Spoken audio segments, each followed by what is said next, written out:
You would probably argue that a referendum in some sorts has already begun. Your party has enjoyed some significant surge in support recently. But when it comes to a referendum, it is very difficult, just picking up on some of the comments of Lord Heseltine, to find a question that would work and to get all the necessary information across to the public so they can make a responsible vote on Britain's future in the EU. Well, the reality is that Lord Heseltine is one of those politicians who 40 years ago quite deliberately, openly lied to the British people about what the common market was really going to be.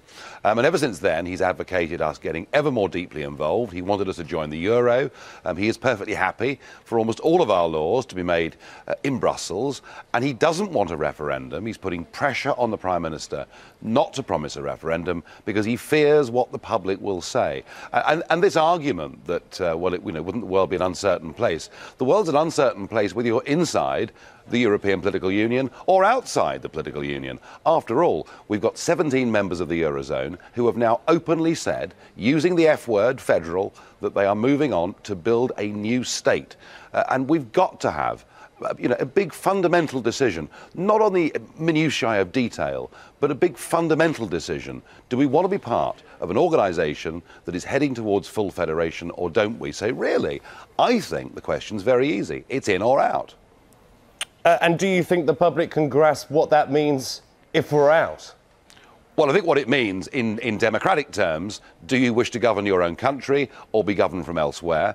And in economic terms, well, my side of the argument will say, look, Mercedes will want to go on selling their cars in Britain. Europe has a massive trade surplus with this country, and business will go on as normal.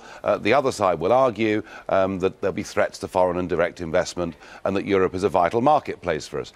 All I would say to all of that is we're living in a global economy, and important though Europe is as a marketplace, it is now down to 38% of our exports and likely to fall further. And the UKIP argument is we must embrace the rest of the world for trade, not just Europe.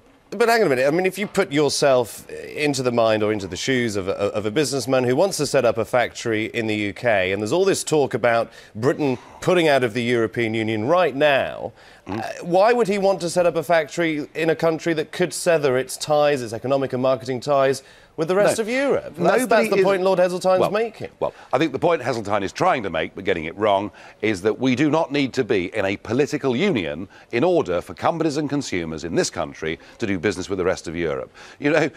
Outside the European Union, there are nearly 50 trade agreements that the EU has with other parts of the world. They are not bound by the rules. They are not part of that union. That is how business operates. And this is this deliberate attempt to say that you can't do business unless you're in political union. Frankly, it is nonsense.